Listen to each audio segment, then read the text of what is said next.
Hi, this is Gowron, Robert O'Reilly, in Star Trek. Go to Kneel Before Pod. Now. Now! Now! Goodbye. Kneel Before Blog presents Kneel Before Pod.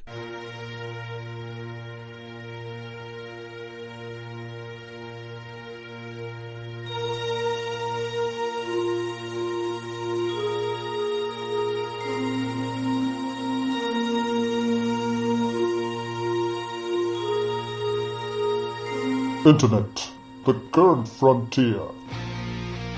These are the ramblings of the podcast Kneel Before Pod. Its continuing mission to converse in endless drones, to seek out new topics and nerdy obsessions, to boldly go on about what many have before.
And welcome to a very special edition of Kneel Before Pod.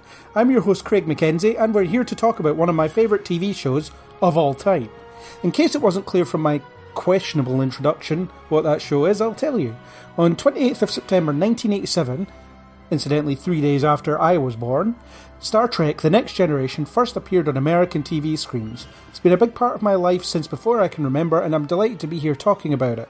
Joining me in talking about it is my number one, Nick Cook. All I have to do is beam him in.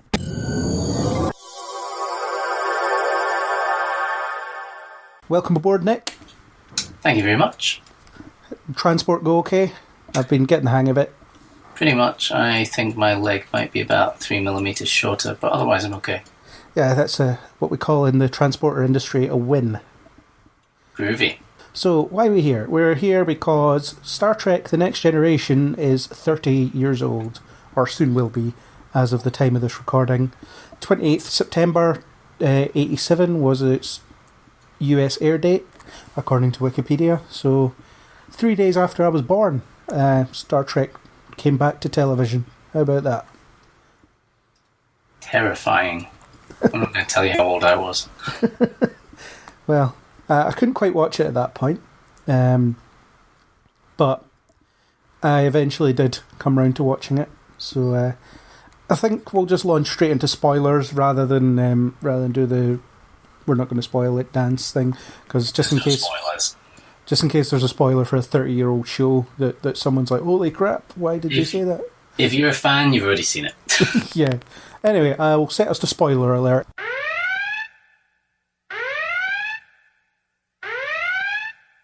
Okay, we'll start off with your personal connection to Next Generation. Obviously, you wouldn't be here if you didn't have one.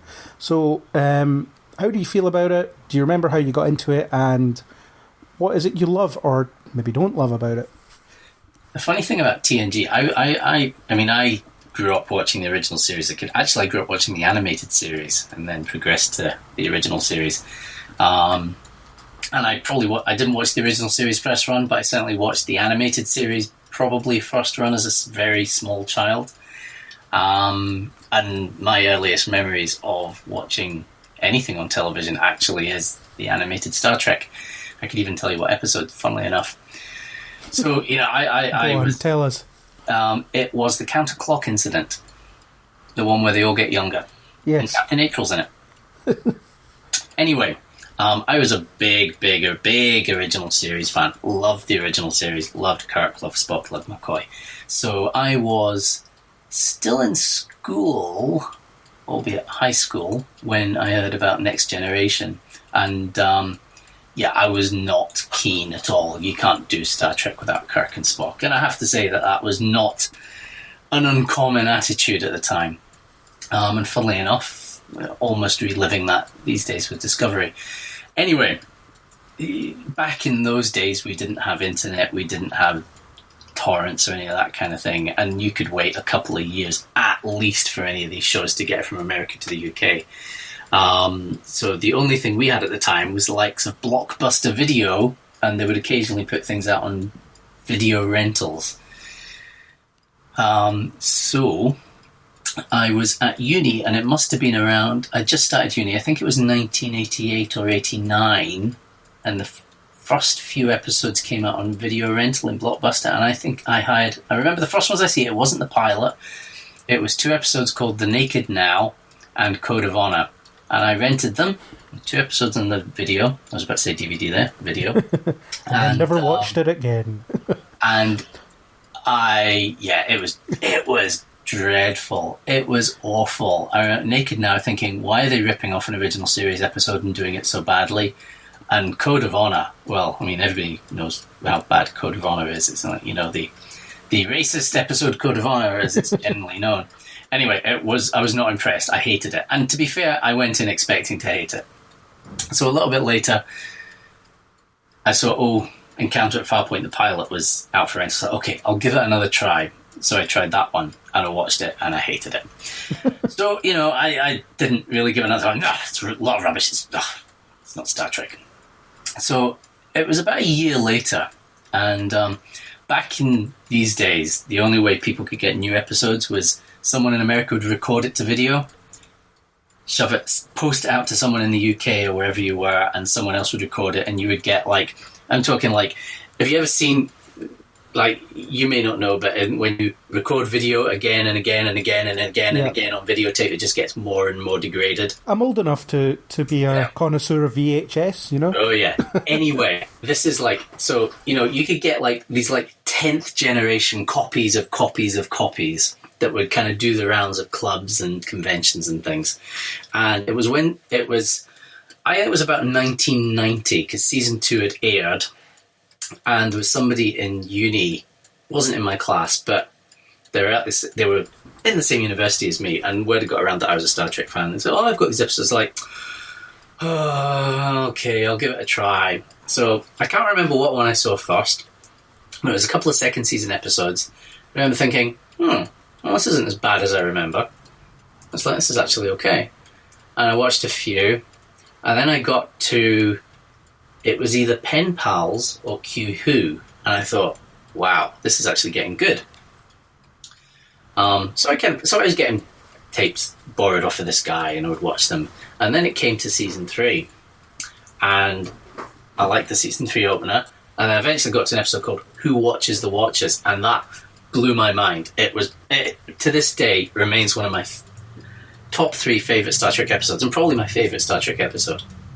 It just resonated with me in so many ways, and it was just so well written, and the performances were so great, and there's moments in it that they just get to me. Anyway, from that point on, I really became a big fan of TNG, and over the next several years, things like Best of Both Worlds, Darmok, episodes like that, and over those next few years, to be honest, TNG became my show. Now, as I said, I wasn't a first generation, next gen, original series fan, and there was probably the second generation. But TNG became my series, and while I was a child growing up with the original series, I kind of matured into an adult with Next Generation. So for me, Next Generation is my maturity series, and it still kind of has... I like DS9 a lot. DS9's a big thing for me. I love that show. But TNG's probably just pips it as my favourite show, largely for nostalgia in some ways, I think. But it's still my favourite show, and more so than the original series these days. Yeah, fair enough. My personal connection to TNG is a bit more fragmentary than yours. I don't remember what got me into it, although my uncle and my gran would sort of sit me down in front of the TV, when it was on BBC Two at whatever time at night, 6:45, some weeknight, and so it'd be on, and I'd be always watching it, and I would watch that and the original series, which were the only ones that existed at the time. We're talking early 90s here. And I remember thinking the original series was kind of crappy, because it looks kind of crappy, and when you're a kid, it's less than impressive. When I was a kid, it was very impressive. Yeah. For whatever reason, it didn't resonate with me completely, but then I would see an episode like The Doomsday Machine, which was just a lot of fun, and then I would enjoy that. But Next Generation I responded so much better to, because it looked better, and I really liked Data. I always liked Data. I always remember enjoying that character. And finally, when you mentioned Q Who, that is an episode that I firmly remember watching and being glued to the first time that I saw it, which was just on TV. That episode is amazing. Yeah, and it's such an important episode for the franchise. I suppose good and bad, because it introduces the Borg, which are, these iconic villains. Ironically, a rip-off of a Doctor Who villain, essentially. And they become so ubiquitous throughout, except from Deep Space Nine. Although Deep Space Nine started with the Borg, weirdly, actually, but every show has had that Borg episode, the definitive Borg episode, and then Voyager had them become panto villains, but that's another story. In a lot of ways, I think I wish they'd used them less. Yeah. And, well, to be fair, in TNG, every time they use the Borg, they use them differently. The first time you see them, they're like this threat that's coming for them.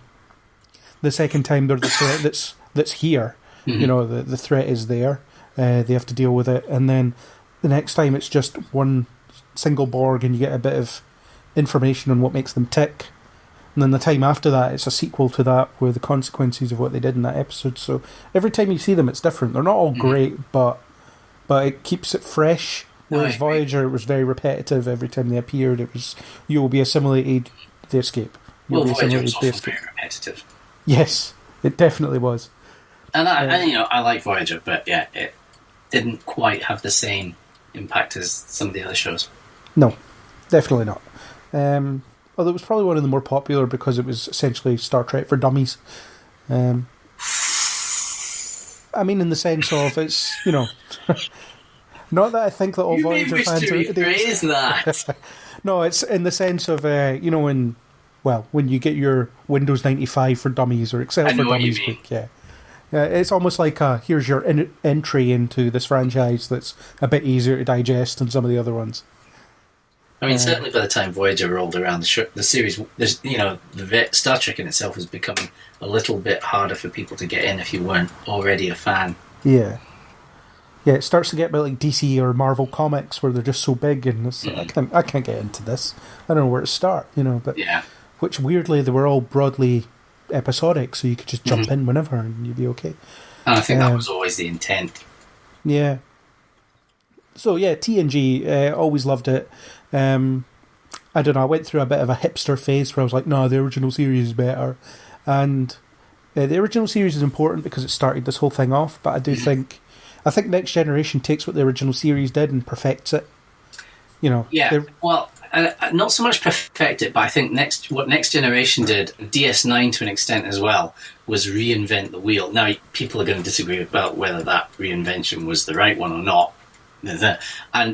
But I think that was what Star Trek needed. It needed to be reinvented. And TNG very much did that. And I think I hope Discovery is going to do something similar. Yeah, Discovery needs to modernise it. Oh, absolutely. Because it's competing with some pretty top-drawer drama on television, and this episodic, everyone all gets along, la la la, is not going to cut it in a modern television landscape. Not that I wouldn't enjoy it, but I'm up for a bit of modernisation. But I suppose, I think Next Generation was kind of subtly changing what they could get away with on television in the sense of viewers' expectations. Next Gen certainly played with some mini arcs. The whole Worf had an arc throughout the series. The Klingons had an arc throughout the series. Yeah, it was just, they would return to it now and again. Sort of had an arc through the series. Riker and Troy certainly did, although they kind of danced around it much, There was certainly more of a thread of ongoing history to these characters than there was in the original series. They kind of tried to do that in the original series movies, and then it got thrown out the window after Star Trek 4. But, we're just going to go back and pretend like, it's reset every movie. Yeah. But, yeah. Yeah, they sort of subtly introduce the whole serialization concept by keeping it way in the background. And all it would literally be is someone would reference an earlier mission. And, and the more fanatical viewers would be like, I remember that episode. Yeah. Or... that contradicts that episode because of this, I do think as well. I mean, I think sometimes we make a little bit too much of the no conflict as well. I think there was more conflict in TNG than people often think about, to be honest. It wasn't always front and centre, but it was there from time to time. I think there's less of it in season 1 and 2, though. You get... Certainly the Starfleet characters agree with each other more than they really should. Mm-hmm. You've got points where Picard should just tell someone to shut up and he doesn't, or anything like that. That's why I quite liked Pulaski. It's not a popular opinion. Yeah, she was a shot in the arm for the show. Dislike Pulaski, but I don't think she doesn't fit in well with the other characters for some reason. I've never been able to quite figure out why. She just didn't really work for me. She was very standoffish. I think that's the issue. It may just be the fact that I liked Crusher, but yeah. Although there was nothing to Crusher in season 1, so no, there wasn't. So I think anything you're assigning to Crusher probably is your future knowledge of her. Mm-hmm. But yeah, I wasn't a huge fan of Pulaski, I must admit. I didn't hate her by any means, but I didn't like the fact that she kind of put me off early on by being a dick to Data. Yeah, and then that was part of her arc, because then she came to embrace Data. But yeah, she had the famous. She called him Data, and then he was like, "That's not my name." And like, "What's the difference?" And he says, "One's my name, and the other isn't." I think the big problem with Pulaski is that she was pretty much at odds with everybody at some point. Yeah. And there was too much conflict with Pulaski. They didn't strike the balance very well. And she just didn't seem to have a rapport with Picard. No. Now, how much of that was the fact that the cast didn't really get on with her, I don't know. Yeah, she was kind of strong-armed in, wasn't she? Yeah, and there was certainly some friction there. Yeah. Very famously. Yeah, so my memory of getting into TNG is not clear. I know it was because of my gran and my uncle and my dad and my granddad as well.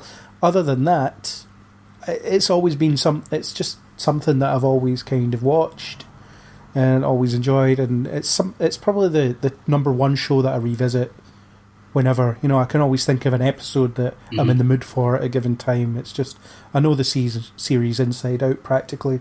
And there's some episodes that I would happily skip, mostly in the first couple of seasons, and some in the later seasons too. But there are episodes in there I've watched literally hundreds of times. Yeah, but it's great, and I love the characters. I love the design of the Enterprise D. I loved all the kind of moral messages that it taught me growing up, and the way it made me think about things in different ways. Obviously, there's things it doesn't do quite so well. I think some of the characterization's quite thin. Yeah, I mean, I like Riker a lot, but he's not a deep character. No. Same with Troy, neither of them particular. I like them, and I like the actors, but they're not particularly deep characters. And I mean, the ones that are really particularly deep are kind of Picard, Data, Geordi, not so much. And again, I like all the characters, but it's certainly, and this became a big problem in the movies, it was a lot of the time Picard and Data show. Yeah. Even when other characters would get their episodes, it still kind of always came around. It was certainly more Picard and Data were the standouts, and they got more development. Yeah.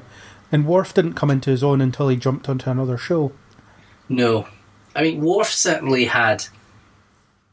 was probably, of the ones that had more background and characterization, he was probably one of the three, to be fair, beside Picard and Data. Yeah. Because he had a lot of stories. I mean, he was obviously tied into all the Klingon stuff, and he had quite an arc there. Yeah. In fact, that was probably one of the biggest arcs in TNG, was the Klingon story, and that indelibly had Worf involved in it. Yeah. Of course. And it was all to do with his family and the discommodation he suffered by, it's a bit strange, actually. I mean, it's one of those problems of course, every member of your cast is insanely important to the universe. It's this obviously the Enterprise is the best of the best, and then Deep Space Nine also has the best of the best. So, Picard's supposed to be the best captain in Starfleet. He's front and center for all the cool stuff. And then you've got Sisko, who's also kind of the best captain in Starfleet, and he's... But not really. Yeah. And, the crew are all, like, majorly important. Data's, like, the ambassador for his race of androids that includes three. Yeah, all that stuff. His mother. Yeah, Troy is practically royalty on Beta Z, as it turns out. It could have been... You could have had a few more just... Yeah, these are just people that join Starfleet for their own reasons. They're not like... Well, I think that's one of the things that was nice about Barclay. Yeah. Yeah, he was just a guy who wasn't very good at his job. And then, Well, he was good at his job. He just wasn't good at being part of the crew. Yeah. He was socially inept and shy, and, that was a character that actually I think most of us as fans probably relate to in one way or another. Yeah, we'd all love to be in the Enterprise, and everyone would be like, I'd like to be Riker, but reality is most of us are Barclay. Yeah, or worse, Wesley Crusher, But, well, Wesley grew on me as the years went by. I think following Will Wheaton after the fact has been, has made him more interesting as a character as well. He wasn't great in the first season, but once they got into second season and put in that grey jumpsuit, he improved. The writing for him improved as well. Yeah. Child genius type stuff. That was always annoying. Oh yeah. Yeah. When he became more fallible later on, it was more interesting. So I think I've covered why I love the show. I can't define why I love it. I just do. I think it's one of those just early childhood things that stays with me, and I think I got into it at the right time because I'm able to appreciate it with nostalgia, but I also kind of grew up watching it as well. So. That's the same for me. Yeah. I'm older than you. Yeah. I mean, we could talk a little bit about we've talked a bit about the early buzz and the fan reaction. You said that fans were quite venomous to it. Certainly there were people who were excited to see it, but I think certainly in the circles I moved in, and we didn't have an internet then, to be fair. It was all in magazines like Starburst and TV Zone, stuff like that. I don't recall anybody being excited about it, but I mean, my experience was certainly not exhaustive. I certainly wasn't excited about it. I was actively opposed to it, which in hindsight seems so silly. It's a TV show. But, as I said earlier, you see it again with Discovery. People have, decided this is what Star Trek is for them, and they're not interested in this until it airs and they decide they actually like it. But, Yeah. I won't take that attitude again. Yeah, I don't recall people being so venomous about Enterprise. I think there was writing a crest about Enterprise because it was a prequel, but it probably wasn't as bad as it has been for Discovery. Yeah, it was kind of riding the wave of Voyager, though, where people were quite pumped, and it was weird going from... Well, it was from 2 series to 1 series to still 1 series. It was very strange in that respect.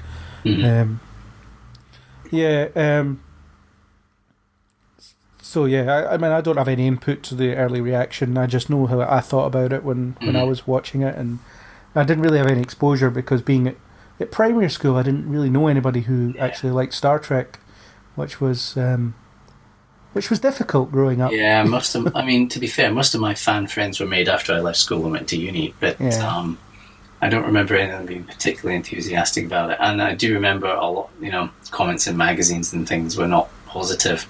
But having said that, I remember, people tell the stories of when the cast of TNG did conventions around the time they were starting work on the series or about the time it was going to air. And to be honest, I think they mostly, at their panel, had a fairly positive reaction from people that were there.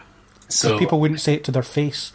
Possibly, but I mean, I suspect I think it's much like you see now with the negativity towards Discovery. The people that were negative to it were very loud and very vocal. And I know I was loud and vocal to anyone that would listen at the time about TNG.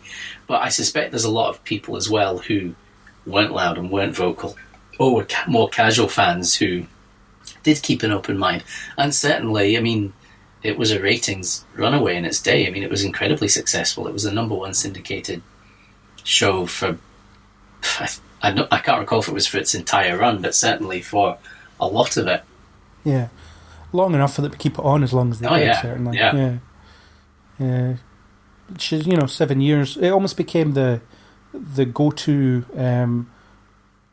thing that, the go-to hope that producers wanted for a TV series. It became mainstream, which certainly Star Trek before it hadn't been in a lot of ways. Yeah.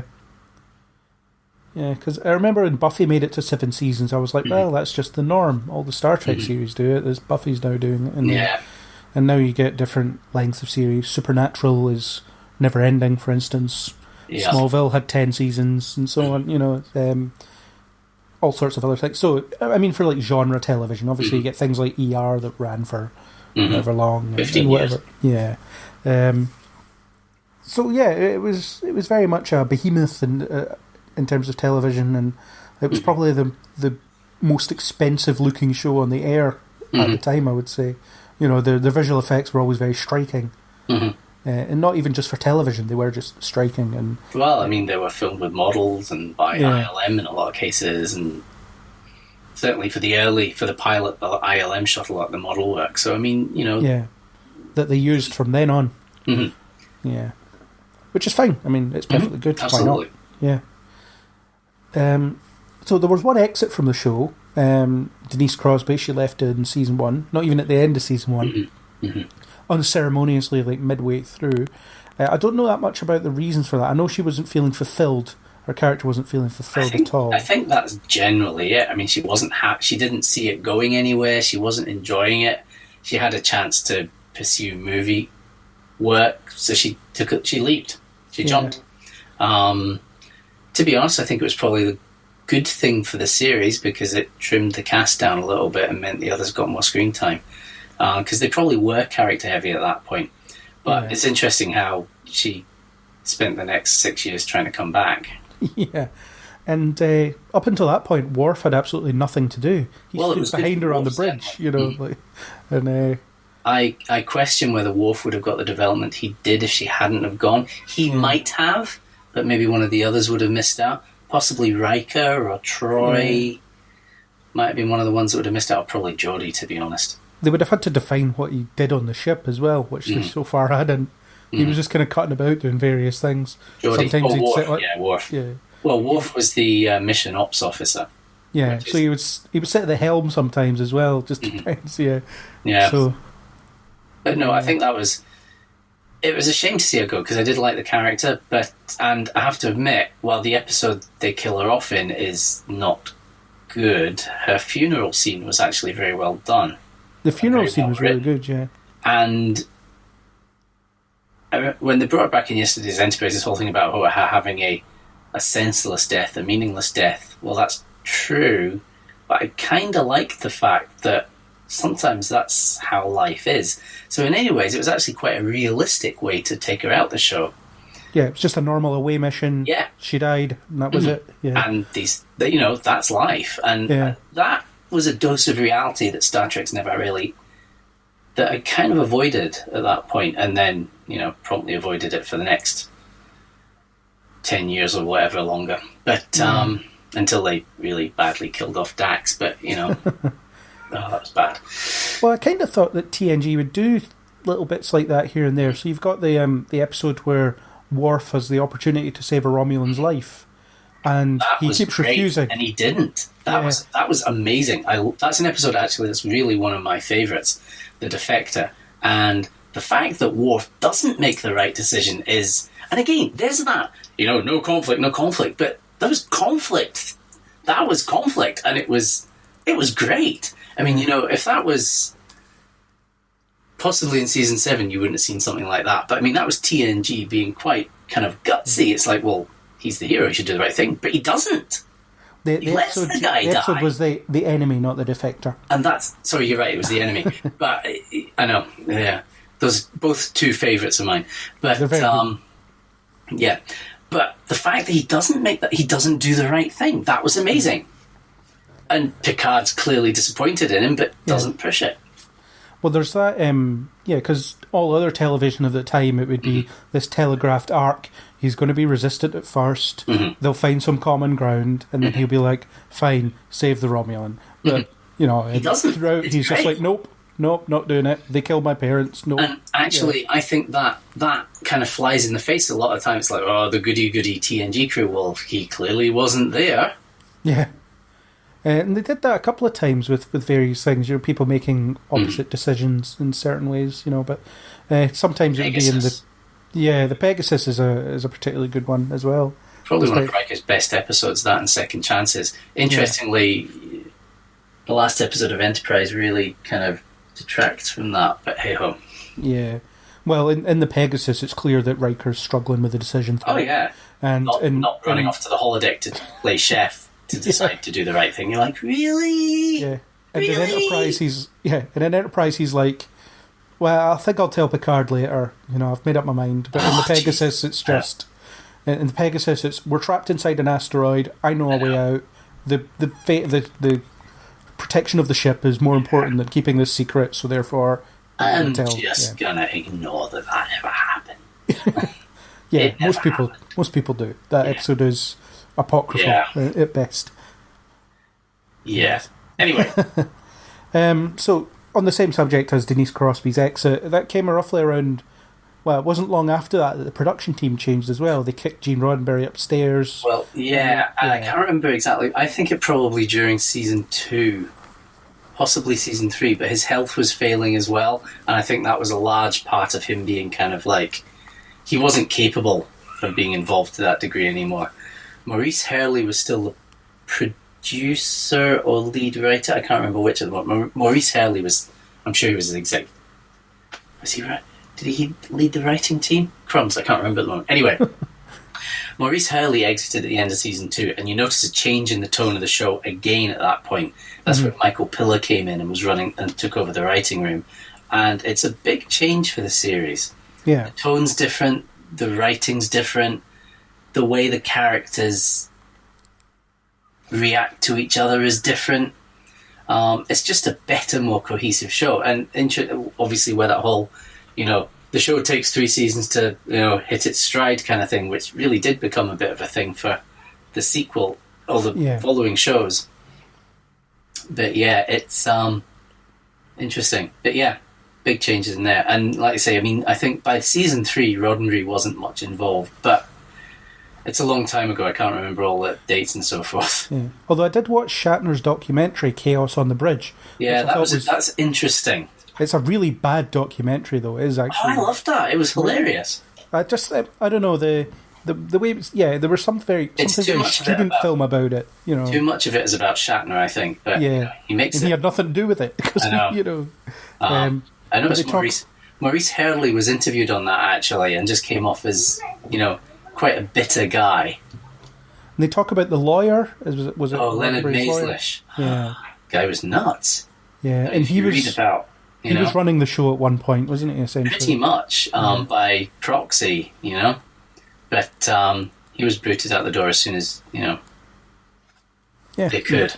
And all for the better. I think TNG would never have survived if they hadn't... No. Sharpened up and changed it. And I think from what I remember, Maislish was pushing had something to do with pushing that no conflict thing even harder as well. I think this strict adherence to Gene's vision thing, part of that was from him as well. Yeah. Well, I remember I saw Ronald D. Moore chatting about it. It was one of the conventions I was at. Mm-hmm. People were talking about how Deep Space Nine sort of strayed from the Roddenberry-esque Star Trek in a certain way, and he was talking about how some people see Roddenberry as this visionary, where he was just a television writer at the end of the day. I love the universe he created, but at the end of the day, he was a writer and an executive producer who was out to make money, and I don't doubt that the things that he's put in there, he was a humanist, and he was a liberal, and the things he put in there, I don't doubt he believed them, as do I. But I think that was also true that he was there to make money and be famous and be successful and to meet lots of beautiful women and to cheat on his wife with. Well, that's a whole other conversation. But yeah, Roddenberry was certainly a man's man of his time. Yeah, and yeah, the universe he created is, I mean, it's excellent. We've had numerous podcasts about it. It's talk about it all the time. It's beloved, but at the end of the day, as an idea, he doesn't own it, and it can be changed. It can be explored in different ways. And a lot of other people have contributed to it over the years. Yeah. And I mean, he changed it himself. I mean, the original series was a very different beast to TNG, as was DS9, as was Voyager, I guess. I think Voyager's problem was it was trying to live up to this idea of what Star Trek was, as opposed to trying to be its own thing. Yeah. TNG didn't really have that problem because TNG did reinvent the wheel, and so did DS9. But Voyager was stuck in this kind of like, we're trying to be TNG, we're trying to be original series. Yeah, and then we're neither. And then Enterprise was trying to be Voyager. Well, to an extent. I'm not sure that's true. I think Enterprise was trying to break new ground, but I think the problem was it didn't try and break enough new ground. And the writers were just tired. I think that's a problem. I think they needed a lot more new blood. And I mean, you see it couldn't decide if it wanted to be an actual prequel or not. Yeah. And I think by the time they decided they did, they'd hit their mark, but it was too late by that point. Yeah. Unfortunately, because the network doesn't want to support it anymore. Yeah. So we'll start at the beginning when we were talking about the actual show itself. We've touched on so many episodes already, but the first episode, I think we should just spend a little time talking about that, because I think it's important in the way that it, the way it begins the show and how different it gets from there. In terms of whether it's any good or not, I mean, I literally just rewatched it this evening or finished rewatching it this evening, and I actually really liked it this time out. A lot of my memories of it it was pretty bad, and it's very bloated and it's very weirdly paced. You've got the way they introduce the characters is all over the place, because you've got Picard seeming familiar with Data early on and then unfamiliar with others. It's unclear how long he's been in command of the Enterprise for. They have Q introduced in the first 10 minutes, and you've got that weird saucer separation within the first 50 minutes. It's just crazy how all over the place it is. It doesn't give you any time to settle in. The problem is, it was written as a 1-hour pilot around the whole Farpoint story. Farpoint was the story. Yeah. And then the network wanted a 2-hour pilot. So Roddenberry took the script and created the character of Q and rewrote it and integrated that in. I don't think he did a great job of doing that. And to be honest, I don't think Q works that well in Farpoint. I think if you took the original Farpoint story and that was your pilot, I think it would be a better, more coherent story. I think the problem is the pacing's mixed up, the structure's mixed up. It's just not as coherent as it could have been. And the performances, with the exception of Patrick Stewart, are not great. I think the show looks great, especially in the remastered. I think there's a lot of good stuff in there. I just don't think I think the script lets it down to a large extent. And the other problem, there's no chemistry between the characters. None at all, no. They just hadn't found their feet. It takes them a while to find their feet on that. Even Riker and Troy, who are supposed to have chemistry. Well, they don't. Yeah. Patrick Stewart is excellent. I think Jonathan Frakes does a good enough job. Although there's a kind of sense that he doesn't know what he's doing. Because he doesn't. Because the direction was all over the place. Yeah, I mean, the cast are fine. There's nothing wrong with the cast, but their performances just come across rather flat. Whether that's direction, I don't know. It could be just the direction. Could be. Could be the editing. Could be, yeah. There's something really weirdly 80s about it, the reliance on reaction shots.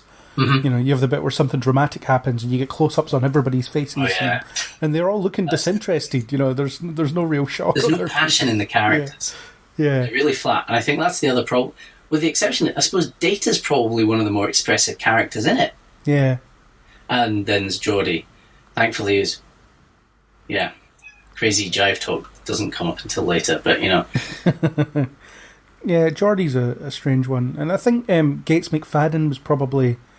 She felt, certainly watching it this time, she felt the most awkward to me. I think, again, I don't think they put in enough thought into the characters and into the script. I think the script was just a mishmash. And it shows. I mean, it's two different stories mushed together and not very well mushed together. I don't hate it by any means, but as pilots go, it's probably the weakest of the modern pilots. Yeah. It's funny, it reminds me of the motion picture in some ways, as in they just throw special effects in and hope for the best. Yeah, there's probably an element of that too. Yeah. Let's have the extended separation sequence, and let's have a long sequence where Riker has to tell Data to dock the ship. And let's have this weird chase sequence with this ball of fire, absolutely. So there's all these, and there's no reason for any of these to be happening other than they've got a couple of minutes to kill. Yeah. Yeah. Because there's no good reason for Picard to say, I want you to dock the saucer without not to mention safety protocols. You're going to dock the saucer. Actually, or you're going to just stand on the bridge and say, now. Yeah. It doesn't actually do anything other than tell somebody else to do it. Yeah. It's like, I'm sorry, but that's terrible writing and terrible direction, because there's no indication there that Riker's doing anything other than tell somebody else to do it. Yeah, and here's a helm officer who's probably never done this before. Yeah. So there's a high risk that we're just going to collide with our own ship. So, yeah. What are you doing, Picard? Why are you in charge again? I know. But you get the sense of, the wonder of exploration and the... Well, I think that's something that in the first two seasons is very much there, and then for some reason disappears by season 3. And it's certainly reduced by season 3, and then by season 4 it's gone. Yeah. There's no sense that season 1 and very much season 2 have this different feel, it's different out on the frontier feel, and it's interesting to see that disappear as it becomes more familiar. Yeah, and it's the idea they're just floating about. Lit and it's just a different show later on. They're floating about within Federation space doing stuff, but it's all pretty prescribed to them. There's none of this. Oh, look, there's less of this. There's an anomaly that looks interesting. Let's take a few days and go for a look. Like that did happen. Or they would stumble across something that was trying to kill them. But even when they do that, it doesn't feel like they're out on the frontier. It doesn't feel like they're in space, like deep space away from things. Yeah, and I suppose the idea is that the Farpoint, essentially they failed to, preserve Farpoint because the alien flies off. So I suppose certainly it's covered in one of the Titan novels, where the idea was that starbase was supposed to be like a staging area for the Federation to explore deeper space, and when that failed, their mission changed. So they were just, they were being the flagship, essentially. They were cutting about attending to diplomatic stuff and things like that. But I really liked how it took a stance against violence in that first episode. That's true.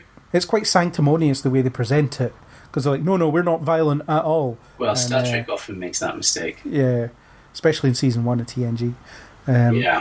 But you have the idea of, okay, this alien thing that we don't understand wants energy. Let's give it energy, see what happens, and it turns out that their better natures win the day and things like that, and that's quite a common thread throughout all Star Trek, where they don't succumb to their baser instincts, and everyone's better off for it.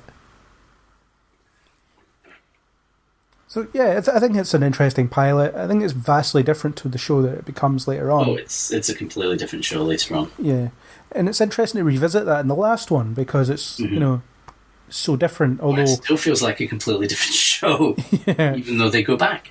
Yeah, well, they change Encounter at Farpoint, or the Encounter at Farpoint scenes and All Good Things fit in with, almost retcons how they would have how they would have done the pilot if they were making it at the time they made that. Yeah, because the bridge set is the new bridge set because they couldn't be bothered redressing it to its old standards, and Data's a bit more acting like himself and all that stuff. Even Troy's ditched the crappy accent in the in those scenes. So yeah, it's almost a retcon, but not quite. Yeah.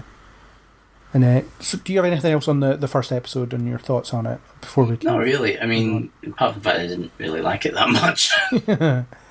I think it's weird to revisit it because I know that I know it does get really good, and it's just I think it's a curiosity to watch it now.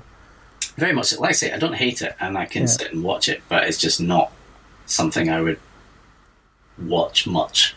Yeah, the new effects it's not the new effects, the enhanced effects add a new lease on life. They do. To pretty much the entire show. Yeah. But yeah, the poorer episodes benefit more from them, I think, because when they didn't have story and visual effects carrying them, they're but at least if they've got visual effects, help carry it better if it's weaker in other areas. Yeah. At least it's nice to look at. Yeah. So this brings on to kind of the last episode. I mean, we'll talk about in-betweens as we go, but I thought it was a really good ending. I thought it was clever to revisit, how they got to that point, how it's all started, and show how they've kind of knitted together as a crew, how Picard's mellowed over the years, how everyone's come to trust each other, and they all work well as a team.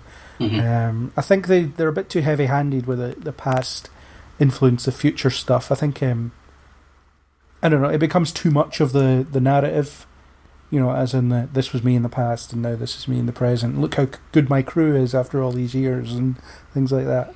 I never really took that from it, to be honest. I really like All Good Things. I think for me, it's the best series finale any of the modern shows have had. By a long shot, yeah. I like, DS9's finale. I think but it leaves me a little bit cold at the end. I don't like I don't like the way it's left a little bit too open-ended for my tastes, especially since we're not getting to revisit those characters. Yeah. And Voyager's finale just ended. Yeah, it was a mess. It's not a bad finale, but it just ends. It's like, what? So yeah, for me, it's the best of the modern finales, and also, I think it just wraps. I mean, to me, it just. If we'd never had any movies, I could have happily gone, "That's TNG done. I'm fine with that." It wrapped the series up nicely for me, and it left the characters in a good place. Yeah. So, I loved all the jumps back in time. I loved seeing, season 1 and that kind of thing. And it was really nice to see Tasha Yar back and get a little bit more development and some good scenes with Picard. Yeah. Something she never really had all that much. And I liked seeing Picard come across aboard the Enterprise because we'd never really seen that. And that gives us some idea of when Picard took command. Mm-hmm. Not long before, yeah. Yeah. So, yeah, I really like it. I think it's good. The story held my attention, and I've rewatched it again since.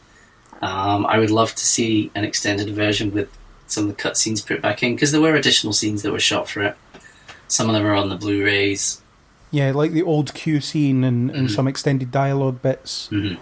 There's two versions. There's two versions of the finale. There's the movie-length version, and then there's the two-parter version. If I remember rightly, there's more Q dialogue in the movie-length version than there is in the two-parter.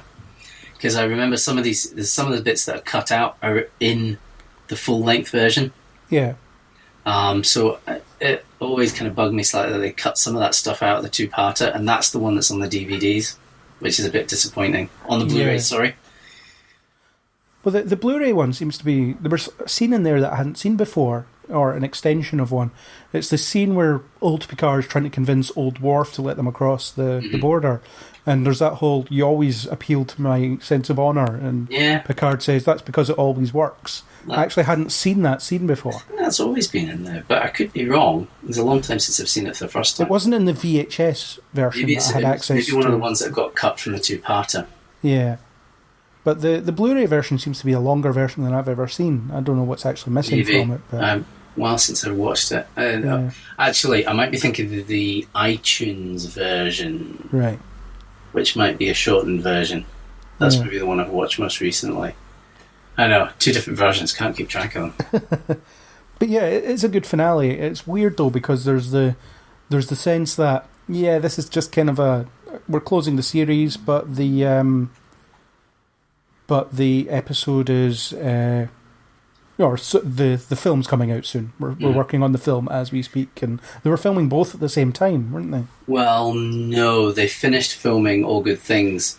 I think they took a week off or a couple of weeks off, and then redressed the sets and started again. Yeah. I've read conflicting reports about that. Some have said... No, they definitely had a break between the end of the series and starting on the movie. In some ways, I would like to have seen All Good Things actually be the movie, to be honest. Well, it's better than Generations. It's definitely better than Generations. It's ironic since it's the same people writing. Yeah. Because Moore and Braga wrote both. Yeah, and they wrote All Good Things in 3 weeks, allegedly. Yeah. Which, would be a normal TV production schedule, really, actually. But, yeah. And I suppose they were maybe thinking too much about I think the problem with Generations is that the studio had a laundry list of things they wanted from it. Yeah. So they were working to that rather than working with their instincts of what they should do. Yeah. But yeah, it's the better of the two, and you could have definitely. You could have essentially used that plot to bring Kirk in. It's easily. One of the time periods would have just been Kirk, and that would have been it. But it is what it is, and I think that knowing they had a movie would have shaped the finale in some way, because I imagine if there was no movie and or they didn't know they were getting a film and TNG was just ending with no follow-up, then you would have had things like Riker takes command of his own ship. Yeah. Or Picard gets promoted to Admiral and Riker's captain of the Enterprise. Now, you'd have had, in the same way in Deep Space Nine, where you had everyone going off their separate ways, you'd have probably had quite a lot of that. Yeah, I'm not sure they would have done that on TNG, because I think the whole point of TNG was the fact that the adventure continues. So I think I'm not sure they ever would have split up the crew, and I don't think that was something that really they would have considered at the time. Yeah. I could be wrong. Certainly by the time they came around to Nemesis, they were thinking along those lines, but it was a different landscape at that point. Definitely, and I suppose that'd be a question for Ron Moore if you could ever get your hands on him. Yeah. If Generations hadn't been a thing, would you have wanted to separate the crew and whatever? Because maybe he would have, and it may have been. I don't know. You could almost see how that finale would play out. Picard would, as I said, get promoted. Riker would move up. Mm-hmm. Yeah, you'd maybe get a new first officer or something like that. And it's like, I suppose if they did continue in a film, they could have played with that. Mm-hmm. But yeah, it's an ending, but there's a film coming soon. So, everything is, as with most episodes, reset to factory settings by the end, in effect. Yeah. I mean, more or less. I mean, the entire plot of the episode doesn't actually happen. It's a reset button. But Picard remembers and then tells everyone. But Picard actually grows through it. Yeah. Yeah.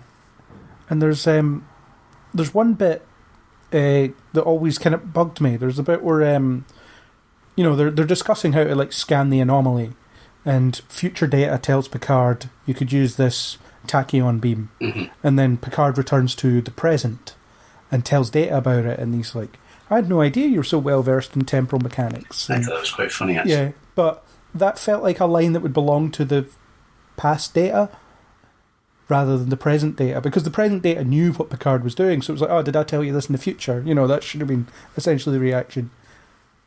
Well, not necessarily, because why would he necessarily assume that Data had told him that? Yeah, but what I mean is, Data's reaction is if Picard's come up with this idea, and I suppose from his point of view he did, but I would have thought the present Data would be more aware of the fact that, Picard wouldn't necessarily know this. Possibly, but I think it just scans better dramatically if that's Data's reaction. Yeah. Well, I don't know. You could do it either way. I like the way they did it, to be honest. Yeah, and it's also like the bit about there's a theoretical scanner that's in development, and then in the present day it's like, do we have the scanner on board? It's like, oh yeah, that piece of crap. I suppose we could dust it off. Yeah. It does little things that plays with time in different ways. Because Star Trek historically not the best with time travel, whereas that one is just like, well, we don't have to be consistent because we've established that it's not consistent. So yeah, they were trying to do something different with it. Which was nice. It wasn't a particularly deep idea, but it was nice that they were trying something. Better than the Nexus, anyway. That's true. It was a nice concept. Yeah. So, do you have anything else to kind of add about the finale, other than, I suppose, the three nacelled Enterprise, which is hilarious with its giant cannons and stuff? The one thing that actually has always bugged me about it, when I go, oh, we started it in the future and it came to the past, and so and it's the same. It's like, but actually, it wasn't the Enterprise's navigational deflector that started it in the future. Yeah, and then someone tried to kind of skip over that. Yeah, although someone said, well, since it was Data that calibrated all three, they all look the same. Yeah, but or it's that's not what they say, though. No, and it's like, it doesn't matter, who cares? Exactly. I think that's the essential response. Oh, yeah. It's the Shatner get a life thing at that point, I think. I think it says a lot of the episode is how well it's regarded and how good it is, that generally people don't really bother that much about that. Yeah. I do like the future Enterprise, though. It's just silly, but it's, Yeah, that's one thing I really hated about it. I hated that thug nacelle and the big gun. It's just like, ugh, really? I remember being like 9 years old, though, and then watching it, I'm like, oh, wow. Yeah. And then got the toy, and I was like, yes, that's so cool. And obviously they never build anything like that in real time, in the real timeline. Although you do get the Klingon ships, they become the Nigvar. That's mostly because they made the model and might as well use it again. Star Trek always penny pinching where pennies can be pinched. So now that we've talked about the last episode, we should get on to sort of the characters. Picard is a logical place to start. Bit stuffy to start with. Patrick Stewart always said that he didn't quite know what he was doing at first. I think didn't feel comfortable. I think part of that is the way the character was written, to be honest. I mean, he was written to be this elder statesman, this serious professional who doesn't lead away teams and lets his first officer go in the away teams. And I think once Patrick Stewart said, look, stuff this, I want to go to away teams and I want to make out with the Ryan slave girls and that kind of thing. There was really, that changed things for Picard. And once you start to get to know him, and I think once Stewart as well relaxed into the role more, and obviously once the cast made him relax more, and the camaraderie between the cast started to come out in their characters, I think that made a big difference to his performance as well. He was good from the start, but I think he got better once he relaxed into the role, and once they got a better idea on who this character was, and took the reins off a little bit.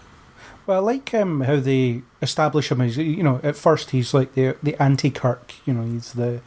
Oh yeah, that was quite neat. Yeah, he's quite pompous and distant from his crew and stuff, and then as the series goes on, you find out when he was younger, he was a lot like Kirk. Mm-hmm. He was a womanizer, he was reckless, he was... he always spoke his mind, he was overconfident, all that stuff. And he mellows as time goes on, whereas Kirk largely didn't, I suppose. Yeah. But yeah, Picard was shaped differently by his experiences. And Absolutely. I get why they wanted to have a different captain to Kirk. Otherwise, it's just going to be like, this is just the same with like names crossed out and changed, That was sensible, and they didn't always do that with subsequent series, but Picard certainly stood out in contrast to Kirk in a lot of ways. Yeah. It was kind of what you might have got if Kirk had grown up. Yeah, and you almost get the sense that Admiral Kirk is a bit more like what Picard is, mm-hmm. but you never quite see it because you don't see the in-between stuff, so you don't see him becoming that pompous mm-hmm. Admiral guy, who needs to be a bit, he needs to let his hair down again, needs to learn that, But yeah, Picard, the authority in his voice certainly was the important thing. Whenever you're staring down someone on the view screen, you would believe that he was just had the gravitas. In charge. Yeah, he just had the gravitas, and he owned the role, and you believed he was who he said he was. Yeah. I mean, I don't think the show would have been as good with that. I'm sure you could have found another suitably talented actor, but I mean, Patrick Stewart really made the show. He did. Yeah, and it's interesting how he only signed up for it because he was so sure it would get cancelled. Mm-hmm. And, well, I suppose it very nearly did, but it was a 6-year contract at first, although mm-hmm. everyone says that his contract was running out at the best of both worlds, so maybe he had a buyout clause at that point or something. Yeah, I don't know, actually. I think that was just buzz at the time. I think that was just, people were speculating a lot that he might not be back. Yeah. And I remember that well, actually. That was a long summer. See, my only memory is being able to watch the second part immediately after. I saw a bad pilot before the summer, and then I had to wait at least 12 weeks to see part 2. That was a long summer. Although the impact wasn't lost on me. I recognised that it was a big deal. And it's very much a turning point for Picard as well. It's that... and for the show. Yeah. It's almost that, okay, it's very, it's very real that you could lose someone, I suppose, and it never did happen after that. But I think Best of Both Worlds really was a turning point for the show, because I think that's the point where a lot of people went, this show is good. Yeah. This show is really good.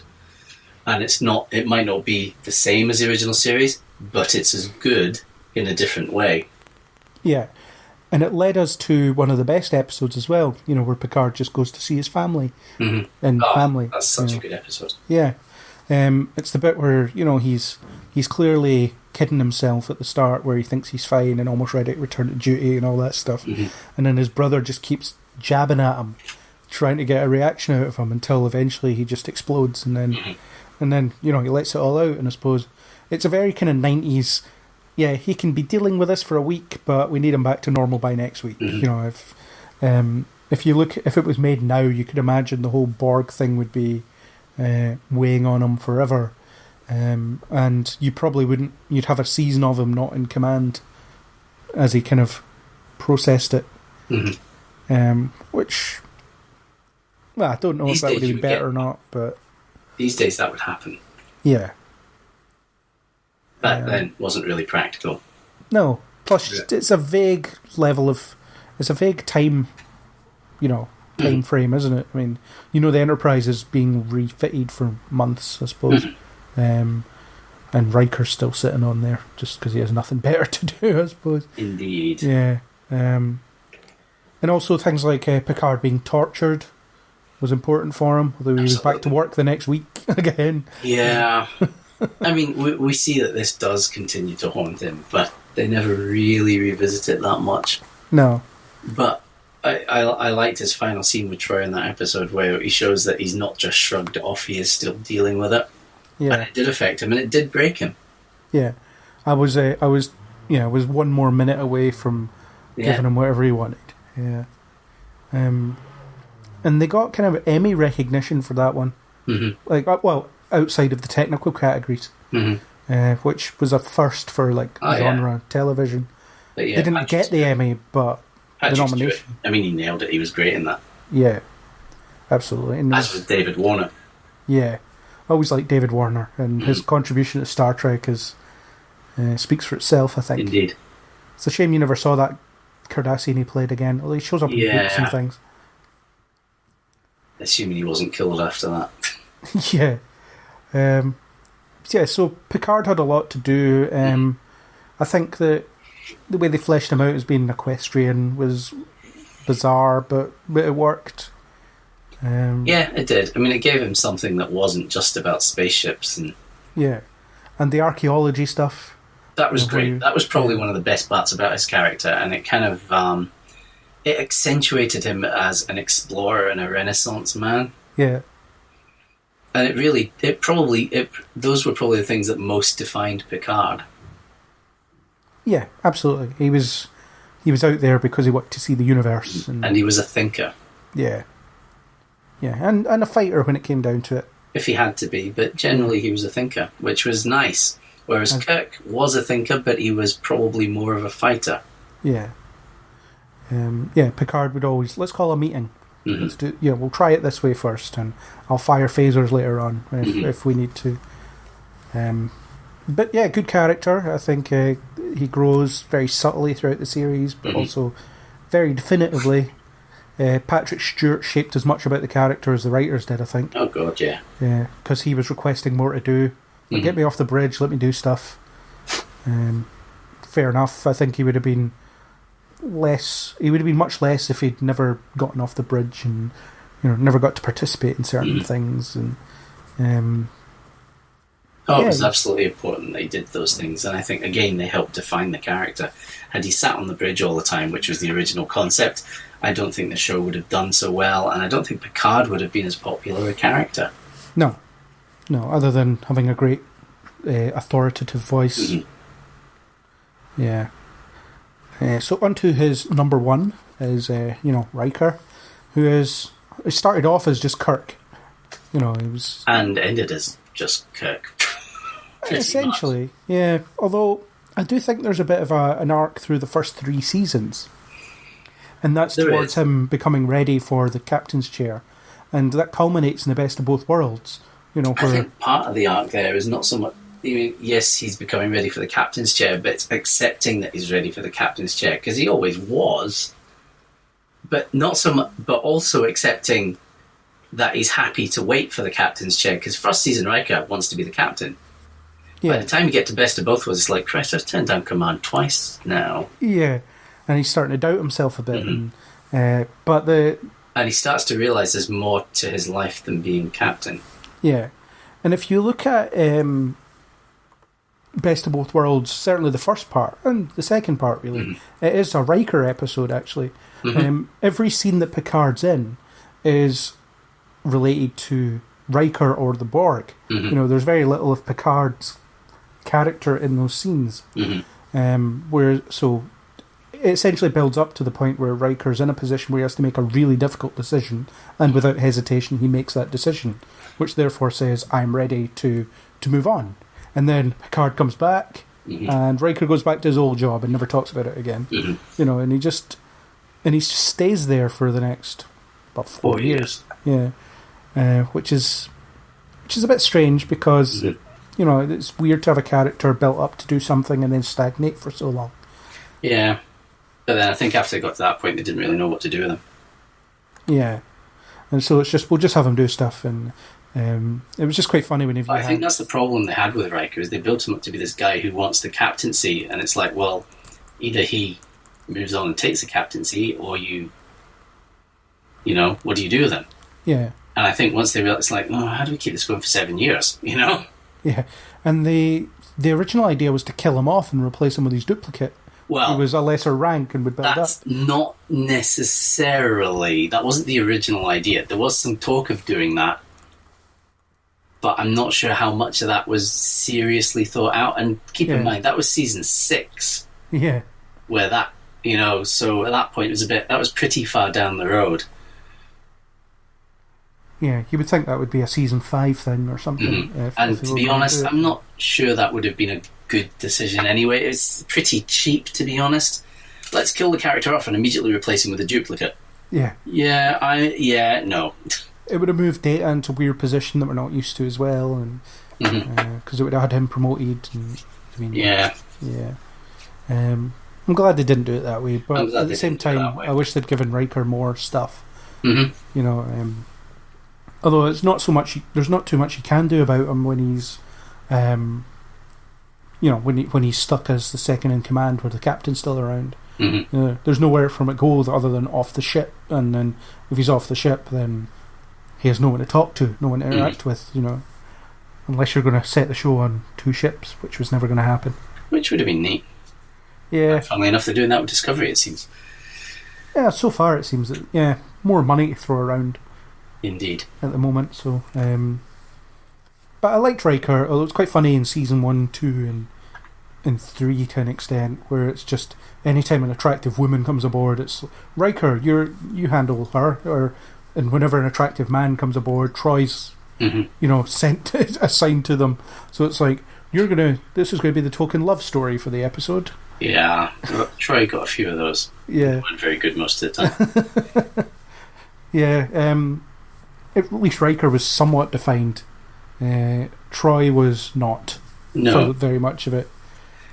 It's not until later on, probably once Jerry Taylor had more influence, Troy and Crusher became more defined characters, which is nice, but it does kind of underline how even in the late 80s, early 90s, there was still quite a bit of misogynism going on in the show. Yeah. I mean, if you look at Cupid, which is a great episode, but it's like all the boys are there fighting with swords and bows, and the women are smashing vases over people's heads. And you're like, really? Really? Yeah, it's a bit dodgy. And Troy was problematic anyway because her function was unclear. You had this whole... I feel great. Pine. Yeah. Yeah, shut up, Deanna. It's like a snarling alien on the view screen, and she's like, I feel hostility. Hostility. Yes, Counselor. Thank you for that.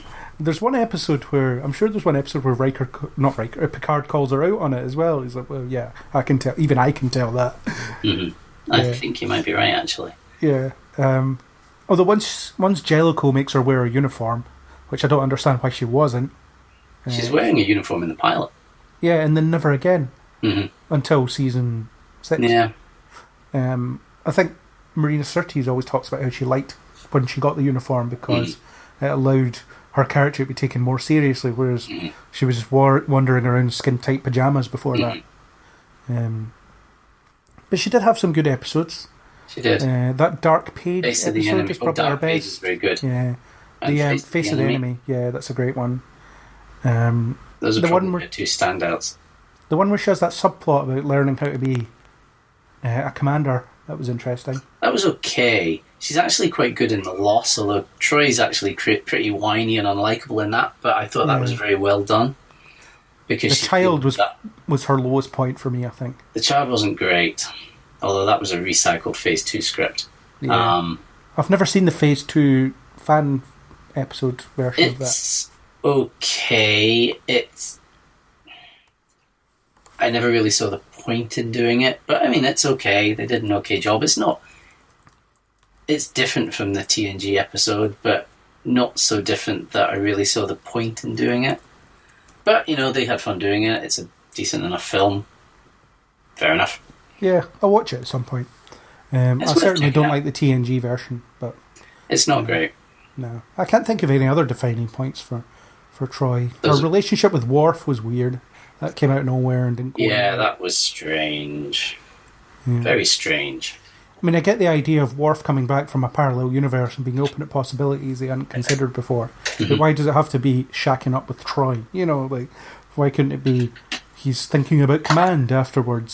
Something like that. But I think that would have been more in keeping with Worf's character rather than, I didn't consider a relationship with Troy before. I will stoop the counselor. Yeah. Weird. I suppose some of Troy's best moments were with Barclay, actually. I think those two did well together. She was great with him, actually. Yeah. And one of the few times you actually get to see her really counselling someone. Yeah. Yeah, and her appearances in Voyager...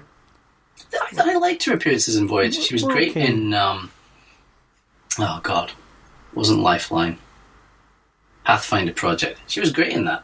And I always thought Troy became more interesting when they let Marina become more Marina. Yeah. Because if you've ever met... Well, I've seen her on stage and stuff, yeah. She's very dry. She's very, very, very sarcastic. And letting more of that come through into Troy, I thought was actually beneficial. Yeah. Definitely. Giving her a bit of attitude, a bit of spunk, that was much welcomed for her, I think. I don't really have much to say about Troy other than that. I think she's... Let's move on. Yes. Go for Data. There's a lot to say about Data. Too much. Amazingly, he grew and stayed the same, which is interesting. Mm-hmm. His understanding of what humanity was changed, but not to the point where he was one. And I quite like that because there is that end point of his character, and I feel like Generations rushed it just by sticking the emotion chip in and let's have him be annoying because he's feeling for the first time. And I always felt that Data getting emotion should have been an organic thing, where at some point he'd realise he actually did have emotions. It was always built in, he just had to unlock it, yeah. Maybe. He just half the time didn't realise what was going on. Yeah. I think if you look at an episode like The Most Toys, which is actually one of Data's best episodes, where he clearly makes a value judgment to shoot Fajo. I mean, it's inherent in the episode. And then he lies about it. I mean, or then you go into an episode like Legacy with Tasha Yar's sister, and she's lied to him, and he's not just faking being hurt by that. He is hurt. He might not realise it, but I mean, there's so many times in And I think a lot of this is the beauty of Brent Spiner's performance. Inherently, there is an emotion to Data. I don't think most of the time Data realises it. So I think I would have liked to have seen it develop that actually Data always had emotion. He just didn't really understand them. And over time, he came to understand them and incorporate them into himself. Yeah. And he grew up and became emotionally mature, as opposed to, oh, here's a chip, we'll stick it in you. Yeah. Which is, a bit of a, Now you're just going to make stupid jokes for the next hour and a half and annoy the audience, and we're going to try and forget about your emotion chip in the future films because it doesn't match what we want to do with this character. You know? Yeah.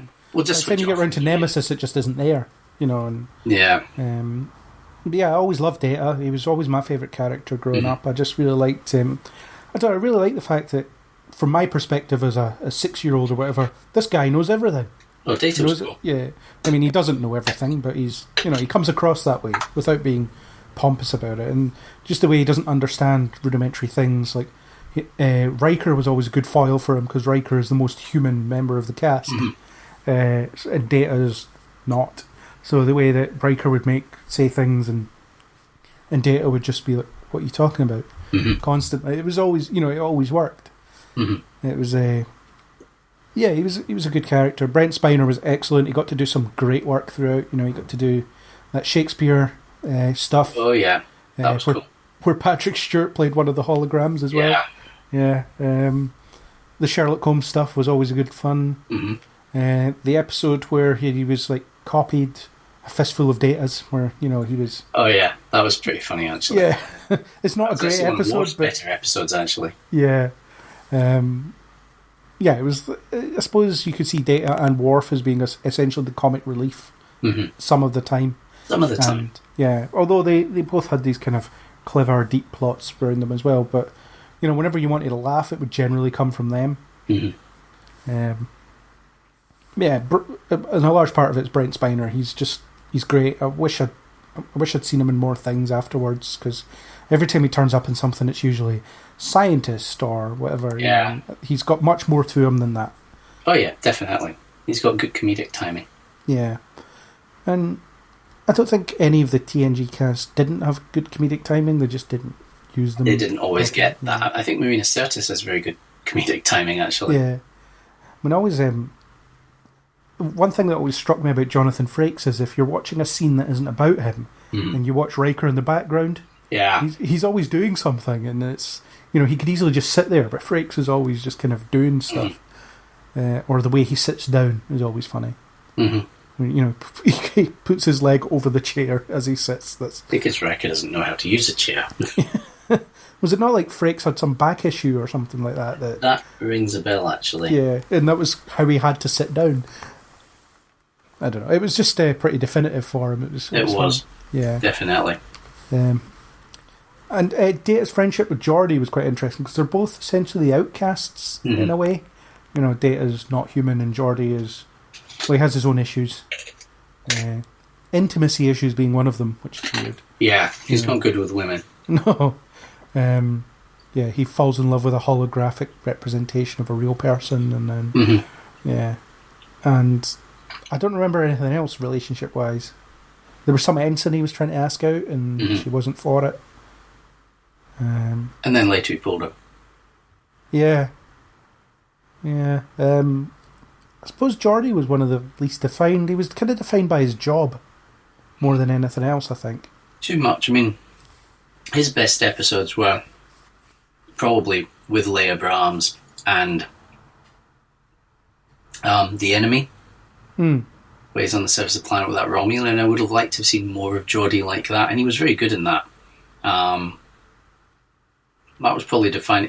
Geordi, more than any of the characters, was probably the biggest wide-eyed optimist of the group. Yeah. And I think LeVar Burton brought that earnestness and that optimism to the character. He was one of the most well-known actors at the time. He was very famous for playing Kunta Kinte in Roots at the time. Yeah, and there was that boxing movie he was in. That was quite popular.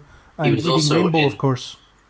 Was that before that? And he also had a role as a police officer in Cameo's Word Up video. Well, there we go. Yeah, so he was probably one of the more well known at the time. Mm-hmm. Definitely. I mean, he was certainly one of the biggest names. I mean, Frakes, Patrick Stewart hadn't been in much, to be honest. No, he was well known on stage. He was well known on stage, but TV and movies, I mean, he'd been in Life Force and some other things, but he wasn't a big name. No. Frakes was a bigger name, to be honest. I mean, he'd been in a lot of things as a supporting actor. He'd been in North by Northwest, The Waltons, things like that. And he was a fairly well-known, good-looking, tall, leading man type that would come in and do guest roles and go away again. And he ran around in a Captain America costume. Like he would go to appearances as Captain America for Marvel as well. I've seen a picture of that. Yeah. Which I'll make sure to put in the show notes, actually. So, yeah, Frakes gets around, I suppose, as does Riker. Indeed. Yeah. Geordi, most of his plots were about fixing something. Indeed. Which he got had a bit tedious. An awful lot of technobabble, which, respect to LeVar Burton, that stuff's not easy to deal with as an actor. Yeah, well, they make fun of that in the finale where he says, we've got a problem with the phase inducers or work or some other damn thing. And so, and obviously he couldn't get his eyes, which is important for an actor. Yeah. But then, for an actor, then you've got a lot of tools in your box, so actors that don't have their eyes use other things. And I thought he was very effective in using other body language and stuff like that to emote. Yeah. He was always very big with his hands. Yeah, I liked him. I thought he did a good job in the role. I would have liked to see him have more to do, but, he never did. No. Other than the odd episode here and there. The episode where his mother died was interesting, because again, that was... it seemed like they were going down look, they've went through some wormhole and now they're here. Maybe we can save them, but it was just him being... Indeed, and deluded. That was quite nice. Yeah. The episode itself was middling. Okay, but the actual resolution of it was pretty nice. Yeah. That they didn't have like a neat, solution in it. Yeah. Where he actually genuinely suffered loss and had to deal with it. It was a good shout for him as an actor as well. You'll have to call again. I'm just leaving. Star Trek The Next Generation is far too big to be distilled into one mere podcast. To give you listeners a break, we're going to cut this here and return in part 2, which is available now. Big thank you to YouTubers Captain Meatshield and Samo Studios for the music you've heard here. If you like what you heard so far, then please join us in part 2 and many of the other editions of Kneel Before Pod. You can find us on iTunes, YouTube, or any major podcasting app.